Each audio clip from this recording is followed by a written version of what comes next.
Thanks for joining me for the daily reading through the Bible in chronological order.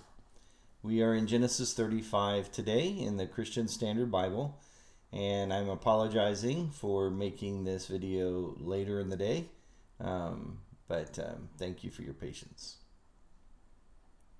God said to Jacob, "Get up, go to Bethel and settle there.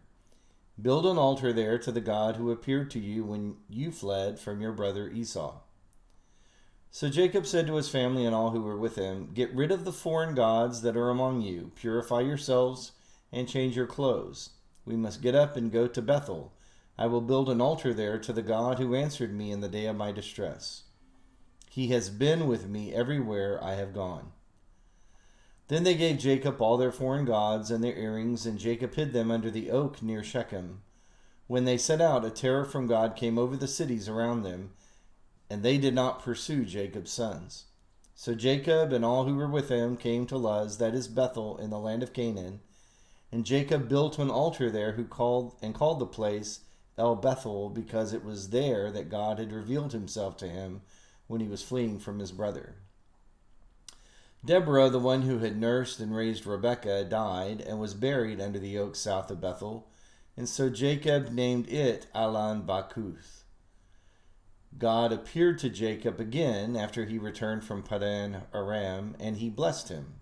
And God said to him, "Your name is Jacob. You will no longer be named Jacob, but your name will be Israel." So he named him Israel.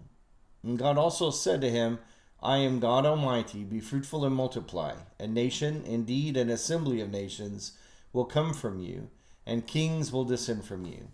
I will give to you the land that I gave to Abraham and Isaac, and I will give the land to your future generations." Then God withdrew from him at that place where he had spoken to him. Jacob set up a marker at the place where he had spoken to him, a stone marker. He poured a drink offering on it and poured oil on it. And Jacob named the place where God had spoken with him, Bethel. And they set out from Bethel.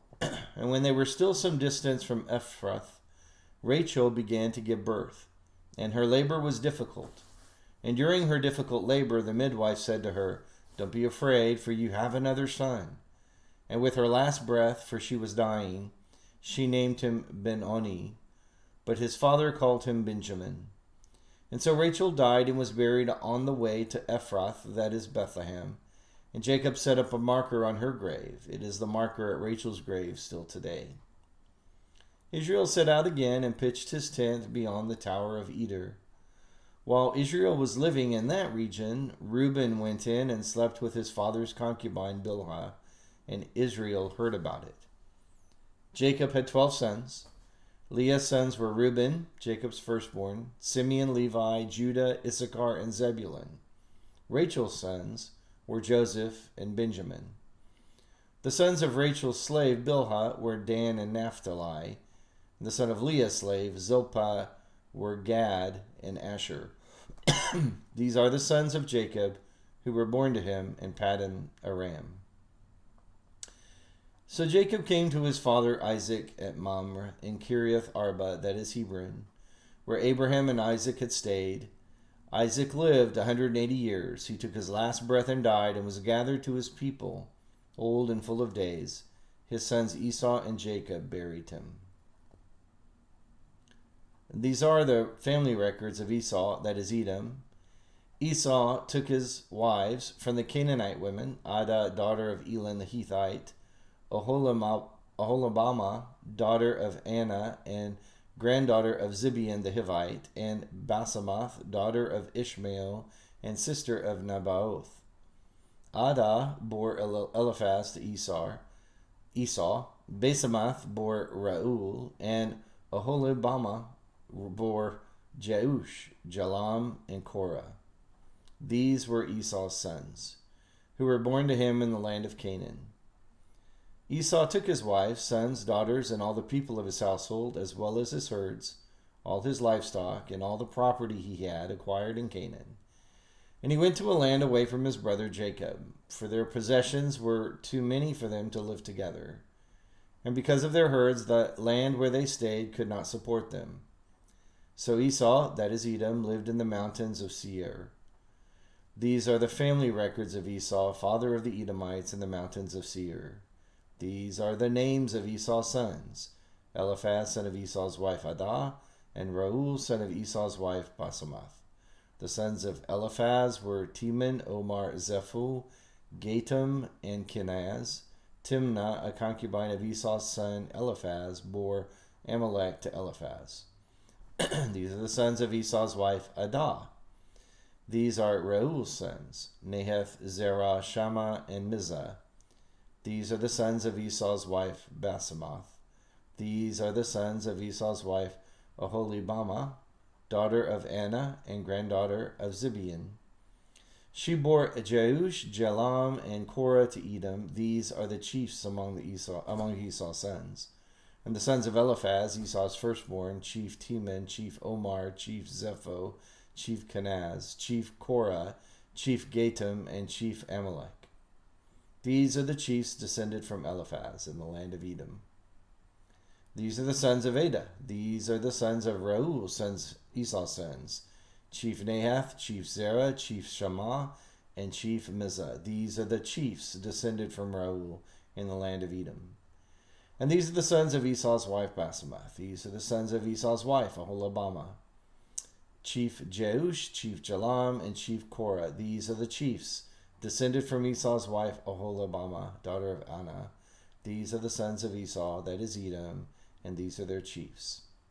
He continues through the rest of the chapter with more of the lineages, but I want you to notice verse 24. These are Zibeon's sons, Aiah and Anah, and this was the Anah who found the hot springs in the wilderness while he was pasturing the donkeys on his father Zibeon. We'll talk about that in a second. And notice the remaining of the lists of names are all surrounded around the significance of the fact that they were sons of Esau and Edom. Chapter 37. So Jacob lived in the land where his father had stayed, the land of Canaan. These are the family records of Jacob. At 17 years of age, Joseph tended sheep with his brothers. The young man was working with the sons of Bilhah and Zilpah, his father's wives, and he brought a bad report about them to their father. Now Israel loved Joseph more than his other sons because Joseph was a son born to him in his old age, and he made a long-sleeved robe for him. When his brothers saw that their father loved him more than all his brothers, they hated him and could not bring themselves to speak peaceably to him. Then Joseph had a dream, and when he told it to his brothers, they hated him even more. He said to them, "Listen to this dream I had.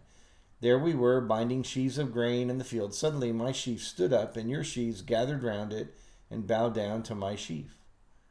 "Are you really going to reign over us?" his brothers asked. "Are you really going to rule us?" And so they hated him even more because of his dream and what he had said.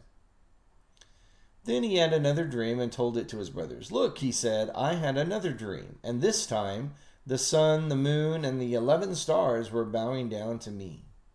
He told his father and brothers, and his father rebuked him. "What kind of dream is this that you have had?" he said. "Am I and your mother and your brothers really going to come and bow down to the ground before you?" His brothers were jealous of him, but his father kept the matter in mind. His brothers had gone to pasture their flocks, the flocks of their father's flocks at Shechem. And Israel said to Joseph, "Your brothers, you know, are pasturing the flocks at Shechem. Get ready. I'm sending you to them." Joseph replied, "I'm ready." Then Israel said to him, "Go and see how your brothers and the flocks are doing, and bring word back to me." So he sent him from the Hebron Valley, and he went to Shechem. A man found him there, wandering in the field, and asked him, "What are you looking for?" "I'm looking for my brothers," Joseph said. "Can you tell me where they are pasturing their flocks?" "They've moved on from here," the man said. "I heard them say, 'Let's go to Dothan.'" So Joseph set out after his brothers and found them at Dothan. They saw him in the distance, and before he had reached them, they plotted to kill him. And they said to one another, "Oh, look, here comes that dream expert. So now come on, let's kill him and throw him into one of the pits. We can say that a vicious animal ate him. Then we'll see what becomes of his dreams." When Reuben heard this, he tried to save him from them. He said, "Let's not take his life." Reuben asked them also, "Don't shed blood. Throw him into this pit in the wilderness, but don't lay a hand on him," intending to rescue him from them and return him to his father. When Joseph came to his brothers, they stripped off Joseph's robe, the long-sleeved robe that he had on. Then they took him and threw him into the pit. The pit was empty, without water. And they sat down to eat a meal, and when they looked up, there was a caravan of Ishmaelites coming from Gilead. Their camels were carrying aromatic gum, balsam, and resin, going down to Egypt. And Judah said to his brothers, "What do we gain if we kill our brother and cover up his blood? Come on, let's sell him to the Ishmaelites and not lay a hand on him, for he is our brother, our own flesh." And his brothers agreed. And when Midianite traders passed by, his brothers pulled Joseph out of the pit and sold him for 20 pieces of silver to the Ishmaelites, who took Joseph to Egypt. When Reuben returned to the pit and saw that Joseph was not there, he tore his clothes. He went back to his brothers and said, "The boy is gone. What am I going to do?" And so they took Joseph's robe, slaughtered a male goat, and dipped the robe in its blood. They sent the long-sleeved robe to their father and said, We found this. Examine it. Is it not your son's robe?" His father recognized it. "It is my son's robe." And he said, "A vicious animal has devoured him. Joseph has been torn to pieces." Then Jacob tore his clothes, put sackcloth around his waist, and mourned for his son many days. All his sons and daughters tried to comfort him, but he refused to be comforted. "No," he said, "I will go down to Sheol to my son, mourning." And his father wept for him. Meanwhile, the Midianites had sold Joseph in Egypt to Potiphar, an officer of Pharaoh and the captain of the guards. So this section of reading transfers the attention from Israel, the man, to what's going to be the formation of Israel, the nation, by the hand of Joseph. And the whole revealing of the story of Joseph and his brothers is a fascinating study in sibling rivalry, of course. But it also shows the reality of how God was accomplishing his plan through people of less than stellar morality. And that should be a lesson to us about what the good news is really about. God bringing to people a good news, no matter who they are. But then notice in chapter 36, the thing that I wanted you to notice in the short little connections, where the emphasis was made in identifying within the lands the particular person who is so described, on Anah, who found the hot springs in the wilderness while he was pasturing the donkeys of his father Zibeon.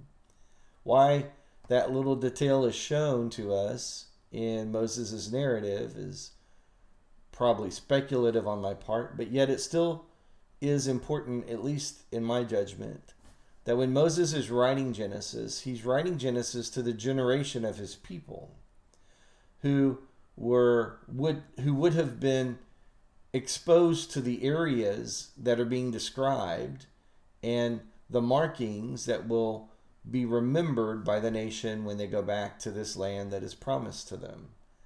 And perhaps that's the reason he spends this detail talking about those things. Well, thank you for joining me for the reading today, and join me again for another reading tomorrow through the Bible in chronological order.